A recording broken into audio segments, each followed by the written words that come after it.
예술을 새롭게, 미술을 재밌게. 스타 큐레이터 도전기. 헬로 아.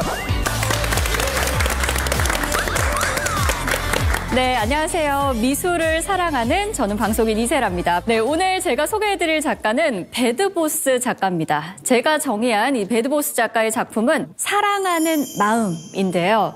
이 사랑하는 마음으로 그림 속에 그려진 존재에게 가장 좋은 것을 내어주는 배드보스 작가의 작품 지금부터 만나보시죠.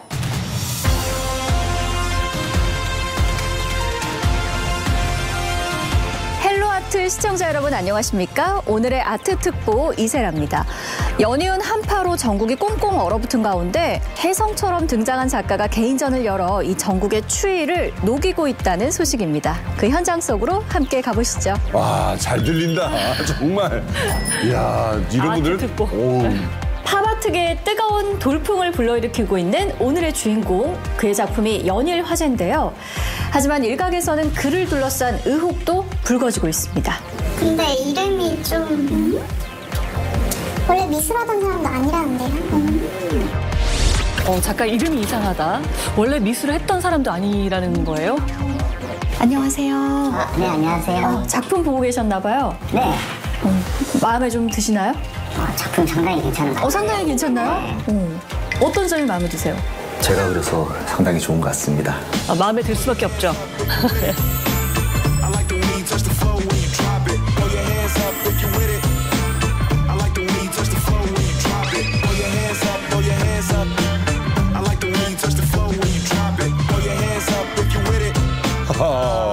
부부가 루이비 땡을 입고 있고요. 예. 네.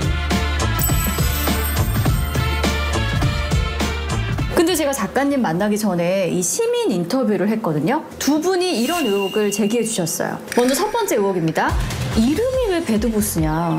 많은 분들이 그런 질문을 하시는데요. 그 배드가 사전적 의미의 배드가 아니라 슬랭어 배드, 그러니까 격하게 아주 멋진 그런 보스다, 이런 뜻을 가지고 있습니다. 한국에서는 이렇게 직역을 하다 보니까 네. 나쁜 보스다 이렇게 얘기하는데 그런 뜻은 아닙니다.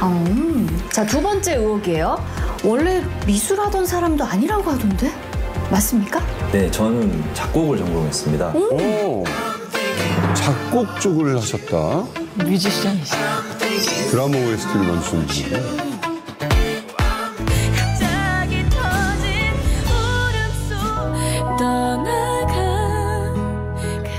그림을 그린 지는 지금 한 3년 가까이 되어가고 있고요. 네. 그림에 좀 특별한 사연을 가지고 네. 시작하게 됐습니다. 제가 운영하는 회사가 좀 힘든 일에 처해졌고요. 아버지가 또 그해 돌아가셔가지고 좀 많이 힘든 그런 시기를 겪었어요. 그래서 사람들도 잘 안 만나고 좀 뜸해지다 보니까 주변에 있는 지인들이 걱정을 해서 화구들을 좀 사주기 시작했어요. 그림을 그리면서 이렇게 심리적인 치료를 할 수 있다고 권유를 해서 그림을 그리게 됐습니다. 좋네요. 이게 낚시로 가느냐, 게임으로 가느냐. 그렇죠. 그림으로 오셨어요. 그 예술적 감각을. 근데 작가님, 그 작품을 이렇게 쭉 보다 보니까요. 그림 안에 그려진 인물들이 역사 속 인물들이 많은 것 같아요. 네, 맞습니다. 저는 역사 속 인물들을 팝아트적으로 재해석하면서 대중들에게 이제 메시지를 선주려고 하는데요. 갈수록 이제 시간이 지날수록 이제 젊은 친구들이 역사적인 그런 의식이 흐려지고 있는 이런 것들이 조금 안타까워서 네. 제가 이렇게 작품 활동을 하면 그런 부분들이 좀 많이 도움이 될 것 같아서 시작을 하게 됐습니다. 근데 지금 안창호 선생님 그린 이 그림 같은 경우는 배경이 뒤에가 좀 반짝반짝해요. 이 작품의 제목은 도산 안창호와 6만 개의 별이라는 작품인데요. 네. 서대문 형무소에 6만여 명의 국립투사들이 수감되었다고 합니다. 네. 예, 그분들을 6만 개의 별이라고 저는 생각을 하기 때문에 네. 반짝이, 네. 음분을 사용해서 별로 네. 표현을 했고요. 이게 뜨문뜨문 보이는 게 바로 이제 스왈로브스키 원석을 사용해서 큰 별, 작은 별 이렇게 디테일하게 네. 표현을 했습니다. 아니 굉장히 그러면 의미가 있는 작품들인 것 같은데 네. 실제로 그러면 이 서대문 형무소나 이런 곳에 작가님의 작품이 소장이 되어 있기도 한 건가요? 이 작품의 오리지널 원화는 서대문 형무소 역사관에, 이 작품 같은 경우는 네. 이제 안중근 의사 기념관에 오. 가면 볼 수 있습니다. 요 세 작품 쭉 보니까요. 저는 이제 이게 가장 눈에 띄네요. 세 분이 다 지금 명품 옷을 입고 있어요, 작가님. 어떻게 된 거죠? 제가 명품을 사용하는 이유는 존경하는 인물에 대한 그런 경의와 존경 한껏 담아서 네. 이분들에게 선물하는 겁니다. 그럼 작가님 작품 안에서는 이 명품이라는 것의 의미는 좋은 사람, 멋진 사람에게 그에 합당한 어떤 대우를 해준다. 좋은 옷을 입혀준다. 이런 의미로 이해를 해도 될까요? 네, 맞습니다. 아, 그래요? 아, 그래서 읽는구나. 배드보스 작가님의 작업실을 심층 취재해 보도록 하겠습니다. 여기가 제 작업 공간입니다. 네, 아주 아늑한 공간 같아요. 작가님, 뭐예요? 작가님, 이거 뭐예요? 짜서 하는 건가요? 이거 뭐죠? 제 머리카락입니다. 뭐야? 작가님 머리카락? 머리카락이요?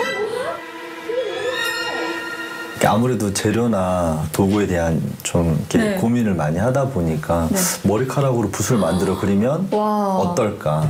질감은 어떻게 나타날까 고민을 하다가 붓을 이제 만든 거죠. 제 개인적인 생각인데 약간 또 다른 나와 함께 미술을 해 나가는 그런 느낌? 네.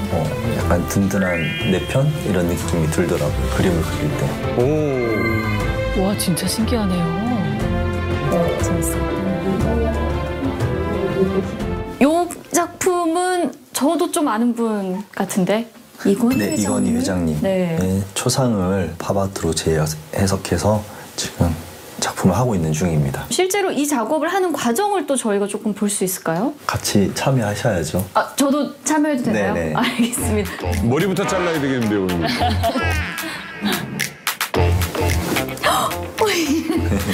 가방이 이렇게 통째로 네. 이걸 이제 어떻게 입히면 되죠? 오늘 이걸 뜯어가지고 네. 패브릭 콜라주를 한번 해보도록 하겠습니다. 저거를 뜯는 거예요? 뜯어도 되나요? 뜯어서 붙입니다. 오, 거침없어요. 여기서 이것만 당겨주시면 네, 이렇게. 작품이 쓸 거다 이게. 드디어 벨 캔판이 네. 분해가 됐습니다. 다림질을 해요?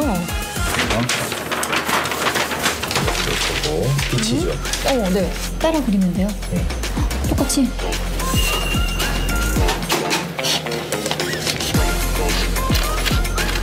초안의 원단 로스를 막기 네. 위해서. 초크로 이걸 또 체크해 주는 거예요? 다시 그려주는 거예요? 예. 저는 자르면 손이 덜덜 떨릴 것 같은데. 맞아요. 진짜. 한번 올려볼까요? 네, 올려볼까요? 두근두근. 오. 완성이 됐습니다. 네. 진짜 옷을 저렇게 입혀드리는 거네요. 그 약간은 콜라주 같은데요? 콜라주인데 오늘 이곳에 와서 본 작품들 사실 이 마음에 드는 작품들이 굉장히 많이 있었지만 그중에서도 제가 우리 헬로아트 시청자분들께 소개를 시켜드려야겠다라고 고른 저의 원픽 작품은 제가 곧 낱낱이 소개해드리도록 하겠습니다. 아, 재밌다. 네, 그럼 지금부터 작품 설명을 시작하도록 하겠습니다. 사진 속 이 인물, 우리에게도 굉장히 익숙한 인물이죠. 조선의 마지막 황녀인 덕혜옹주입니다. 이 덕혜옹주는 고종의 나이 60이 넘어서 얻은 외동딸인데요. 굉장히 많은 사랑을 받았지만 우리가 잘 알다시피 이 개인적인 삶은 그렇게 행복하지가 않았습니다. 덕혜옹주가 태어났을 때는 이미 우리나라가 한일 강제 합병이 이루어진 뒤였고요. 8살 무렵에는 아버지인 고종마저 잃게 됩니다. 이후 10대 초반에 일본으로 강제 유학을 가게 되고요.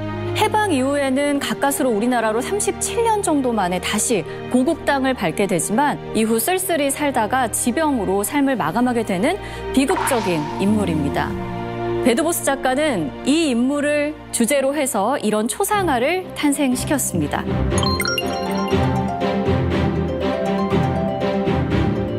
이 배드보스 작가는 다큐멘터리를 통해서 덕혜옹주의 이야기를 처음으로 접하게 됐다라고 하는데요. 이미 지난 과거이고 이 사람의 불행했던 삶은 어떻게 다시 되돌릴 수가 없지만 그림 안에서만큼은 무엇이든 가능하다라는 생각으로 이런 팝아트 초상화를 제작하게 됩니다.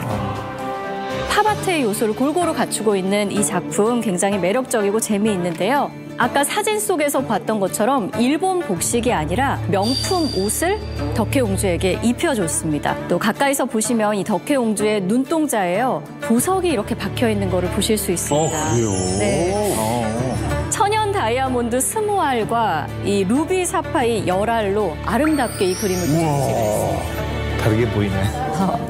저는 무엇보다 이 작품을 보고 나서요. 덕혜옹주에게 현실에서의 삶과는 다르게 행복한 삶, 좀 화려한 삶 이런 것들을 선물해주고자 했던 작가의 마음이 느껴져서 좋았던 그런 작품이기도 했습니다. 그런데 누군가는 이 작품을 보고 이런 질문을 하실 수도 있을 것 같아요.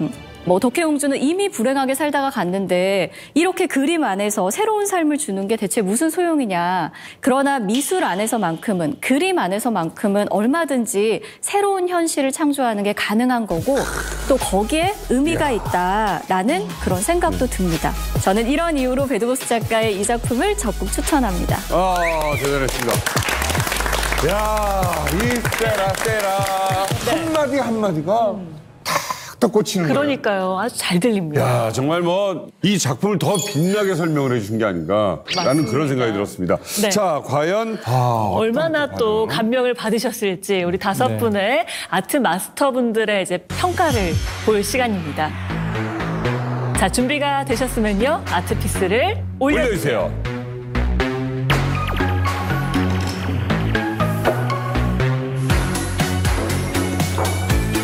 올라옵니다. 네. 좋습니다. 지금 꽤 많이 올라왔어요.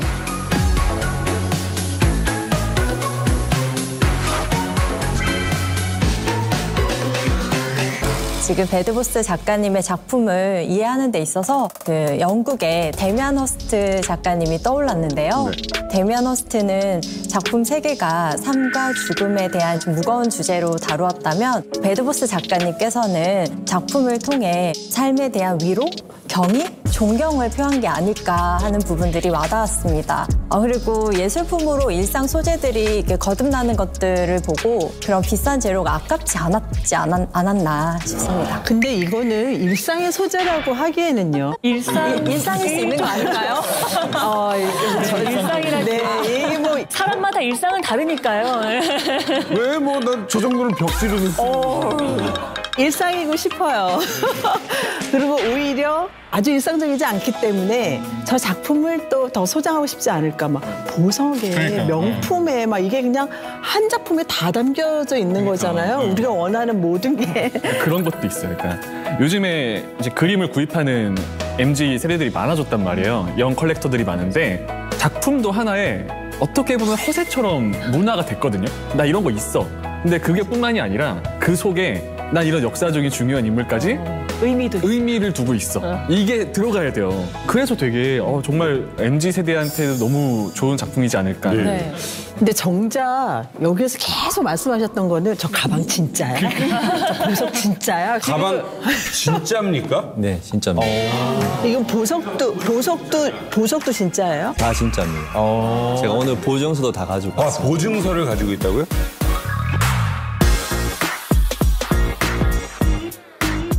다시 대한제국의 황녀로 되돌리고 싶었어요. 전보다 훨씬 더 강하고 훨씬 더 아름답고 대한제국의 품격을 유지해야 된다는 생각을 했기 때문에 존경을 담아 치장을 하게 된 겁니다.